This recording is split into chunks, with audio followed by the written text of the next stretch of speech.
संजय राऊतला म्हणावं एक किलो धान्य आण माझ्या शेतकऱ्याच्या बांधावर जा, त्याला जे कमीत कमी एक बाटली पाणी तरी दे, मी तुझं कौतुक करतो.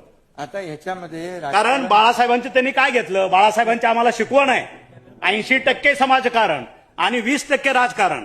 आलं लक्षात.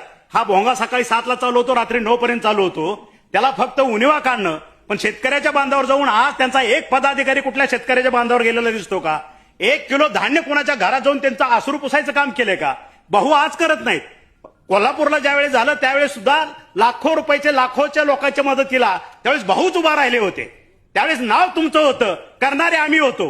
आज आम्ही स्वतः ह्या ठिकाणी बांधावरती जाऊन जीव धोक्यात घालून शेतकऱ्याच्या बांधावरती आम्ही जातोय, कारण आम्ही शेतकऱ्याची पोर आहोत. वा साहेब, मानलं पाहिजे तुम्हाला, तुमच्या सत्ताधारीला, तुमच्या सत्ताधारी पक्षाला.